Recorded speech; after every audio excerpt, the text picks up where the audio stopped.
दोस्तों yes bank की बात करें स्टॉक के अंदर आज हमने फ्लैट क्लोजिंग देखी है। न यहाँ पे तेजी थी न गिरावट थी, लेकिन बैंकिंग शेयरों में तो ज़बरदस्त तेजी थी। स्पेशली आज कोटक महिंद्रा बैंक दौड़ा और इसी वजह से निफ्टी बैंक ने एक बड़ी उछाल लगाई, लेकिन उसका फायदा यस बैंक को देखने को नहीं मिला। तो इसके पीछे भी है बड़ी वजह, जिसको इस वीडियो के माध्यम से डिस्कस करेंगे। आखिर यस बैंक का स्टॉक इस समय क्यों नहीं दौड़ रहा है और क्या आने वाले समय में यस बैंक में तेजी का दौर शुरू होगा। तो रिसर्च एनालिस्टों की क्या राय निकल के आ रही है यस बैंक को लेकर, और जो बड़ी डील हुई वो क्या इशारा कर रही है। क्या यस बैंक में अब आने वाले समय तेजी का दौर आने वाली संभावना है या फिर स्टॉक और नीचे जाने वाला है। तो क्वार्टर फोर आने वाला है, कैसी संभावना बन रही है क्वार्टर फोर की, क्योंकि पिछले 2-3 हम रिजल्ट अगर देखें तो लगातार प्रॉफिट कम हो रहा है और इसके पीछे वजह है हैवी प्रोविजन। तो वैसे इस बार तो प्रोविजन रखने की संभावना बहुत कम है, लेकिन अगर फिर इस बार भी अगर प्रोविजन रखा गया तो क्या प्रॉफिट फिर गिरेगा। तो आगे क्या संभावना बनेगी और पूरे बैंकिंग सेक्टर को लेकर क्या संभावना है, और यस बैंक जो इस समय बहुत नीचे मिल रहा है, क्या इस गिरावट का फायदा उठा के इन्वेस्टमेंट करना चाहिए। तो इन सारी संभावनाओं को तलाशेंगे और कुछ बड़ी अपडेट है उनको एक एक करके डिस्कस करेंगे। सबसे पहले अगर हम यस बैंक के आज के कारोबार को देखें तो 15.25 पर स्टॉक की शुरुआत हुई, यानी शुरुआत पॉजिटिव हुई। कल की क्लोजिंग 15.20 की थी, जो लो बना वो 15.15 है, यानी इंट्राडे में स्टॉक आपको रेड होता हुआ दिखाई देगा, लेकिन जो हाई मारी है वो 15.40 के, यानी कुछ समय के लिए स्टॉक ऊपर ज़्यादा वो दिखाई दे। उसके पीछे वजह है कि बड़े फंड हाउस ने यहाँ पे काफ़ी अच्छी खरीदारी की और बहुत सारी प्रॉफिट बुकिंग भी की है। अंत में क्लोजिंग 15.20 पर ही रही, जो क्लोजिंग कल थी वहीं पर, कोई अप डाउन देखने को नहीं मिली। और पिछले 5 दिन से हम अगर देखें तो ये क्लोजिंग बिल्कुल आपको फ्लैट ही दिखाई देगी, यानी 5 डेज़ के ट्रेडिंग सेशन में भी आपको स्टॉक 15.20 के आसपास ही दिखाई देगा। पूरे बाजार की बात करें तो आज निफ्टी 50 17,722 के स्तर पर क्लोजिंग दी है, 0.56% की तेजी के साथ में। निफ्टी बैंक की अगर हम बात करें तो 41,366 के स्तर पर क्लोजिंग थी, 1.30% की शानदार तेजी देखने को मिली। और अगर हम बात करें निफ्टी पीएसयू बैंक की तो 3,774 के स्तर पे 1.61% की तेजी थी, तो काफ़ी अच्छी तेजी थी पीएसयू बैंक में। प्राइवेट सेक्टर की बैंक की बात करें तो 20,962 के स्तर पे 1.15% की तेजी देखने को मिली, तो यहाँ पर भी काफ़ी बड़ी तेजी थी। अगर हम वॉल्यूम की बात करें तो पिछले 1 महीने पहले इसका 18 करोड़ का वॉल्यूम था, 6 करोड़ की डीले उठाई गई थी। 1 वीक पहले 7 करोड़ का वॉल्यूम था, 3 करोड़ की डीले उठाई गई थी। और कल 7 करोड़ का वॉल्यूम था, 2 करोड़ की डीले उठाई गई थी, लेकिन आज 5 करोड़ का वॉल्यूम आज काफ़ी कम है, नहीं इसमें बड़े फंड हाउस इसमें इतने सक्रिय नहीं है। अब यहाँ पे देख सकते हो कि लगभग इस साल 30% स्टॉक टूट चुका है। अब आगे एनालिस्टों की क्या राय निकल के आ रही है, क्या आगे तेजी की संभावना बनेगी या स्टॉक में और गिरावट होगी। मार्केट एक्सपर्ट का मानना है कि आने वाले समय में इसमें और भी गिरावट हो सकती है और नीचे आ सकता है स्टॉक। तो ट्रेंड लाइन पर मौजूद आंकड़ों के मुताबिक यस बैंक को शेयर में करीब 12 एनालिसिस को कवर रहे हैं। ट्रेंड लाइन पर मौजूद आंकड़ों के मुताबिक यस बैंक के शेयर को इस समय करीब 12 एनालिस्ट जो कवर कर रहे हैं, इनमें से किसी ने भी यस बैंक में बाय की रेटिंग नहीं दी है। 12 में से 9 एनालिस्ट ने इस स्टॉक को सेल की रेटिंग दी है, वही 3 ने इसमें होल्ड की रेटिंग दी है, यानी कि ज़्यादा करके जो एनालिस्ट है इस समय इसको खरीदारी की सलाह नहीं दे रहे। लेकिन यहाँ पे जो सबसे बड़ी बात है कि वो एनालिस्ट पहले से भी इसमें खरीदारी की सलाह बिल्कुल नहीं दे रहे, लेकिन उसके बावजूद भी स्टॉक 12 रुपीज़ से 24 भी हुआ, ये भी आपको ध्यान रखना है, यानी दुगुना भी हुआ है। उसके बावजूद इनके जो सेल के रेट 12 और 13 रुपये के आसपास के ही है।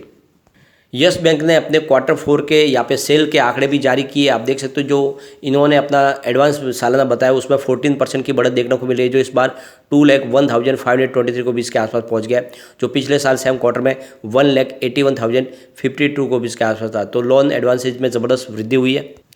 ग्रॉस रिटेल डिसबर्समेंट की बात करें तो इस बार 12,847 को बीस के आसपास रहा है, पिछले साल सेम क्वार्टर में 12,667 को बीस के आसपास, तो यहाँ पर भी वृद्धि हुई है। इसके अलावा यस बैंक का जो कुल डिपॉजिट है उसमें 10.6% की वृद्धि हुई है, जो करीब 2,18,018 को बीस के आसपास रहा। पिछले साल सेम क्वार्टर में 1,87,192 को बीस के आसपास रहा। वही क्वार्टर ऑन क्वार्टर बेसिस पे भी 2% की वृद्धि देखने को मिल रही है। और आप देख सकते हो यस बैंक का क्वार्टर 4 का अंत में जो कुल क्रेडिट टू डिपॉजिट रेशियो है वो 92.4% के आसपास रहा है, जो मार्च 2022 में 89.7% के आसपास था। वही इसका लिक्विडिटी रेशियो 126.3% के आसपास पहुंच गया, जो एक साल पहले 123.3% के आसपास था। तो कुल मिला के तो आप देख सकते हो कि सेहत काफ़ी ज़्यादा सुधरी है। क्वार्टर 4 के आंकड़े सारे काफ़ी अच्छे हैं, जो इशारा करे कि इस बार क्वार्टर 3 से काफ़ी बेहतर रह सकता है। लेकिन क्या प्रॉफिट बढ़ेगा, ये देखने वाली बात है, क्योंकि पिछली बार हैवी प्रोविजन रखा था, इस बार भी अगर प्रोविजन रखा तो प्रॉफिट में दबाव देखने को मिल सकता है। अब यस बैंक को लेकर एंजल वन के टेक्निकल एनालिस्ट ओशो कृष्णन का कहना है कि 14 से लेकर 14.50 इसका एक सपोर्ट है, और ऊपर की तरफ इसका रेजिस्टेंस 16.50 का है और स्टॉक काफ़ी समय तक इसी रेंज के अंदर ट्रेड करता हुआ दिखाई दे सकता है।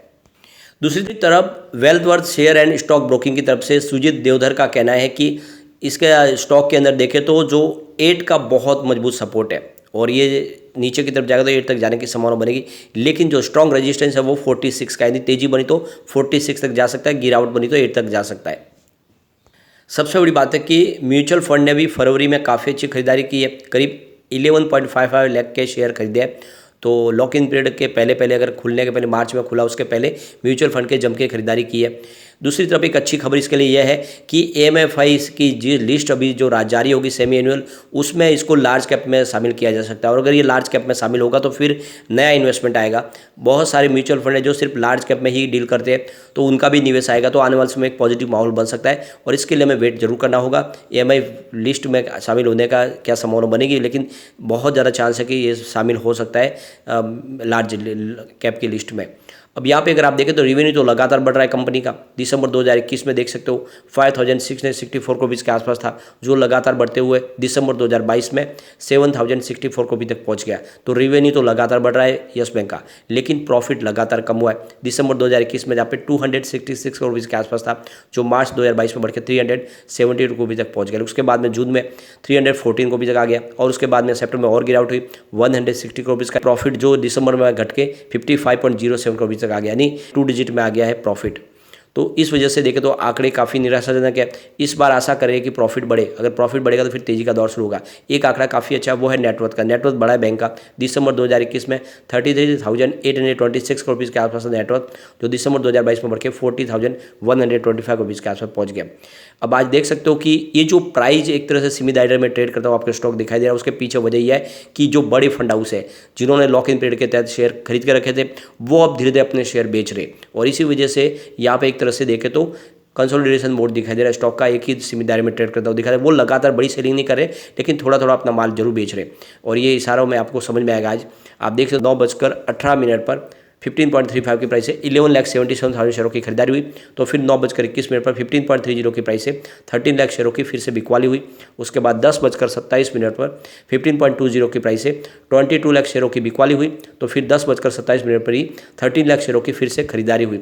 उसके बाद देख सकते हो 12:23 पर 15.15 की प्राइस से 12 लाख शेयरों की बिकवाली हुई। तो उसके बाद 3:04 पर 15.20 की प्राइस से 29 लाख शेयरों की खरीदारी हुई। उसके बाद 3:09 पर 15.25 की प्राइस से 21 लाख शेयरों की एक और बड़ी खरीदारी हुई। उसके बाद ये आप देख सकते हो 3:42 यानी बाजार क्लोज होने के बाद जो सेटलमेंट हुआ उसमें 15.23 के प्राइस से करीब 95 लाख शेयरों की एक भारी खरीदारी हुई है। तो ये अंतिम सेटलमेंट है बाजार क्लोज होने के बाद का, लेकिन यहाँ पे खरीदारी भी हो रही है और कुछ बिकवाली भी हो रही है और इसीलिए स्टॉक आपको सीमित दायरे में ट्रेड करता हुआ दिखाई देगा। लेकिन Q4 के बाद मुझे लग रहा है कि रिजल्ट बेहतर रहेगा, तो एक तेजी का दौर जरूर शुरू होगा।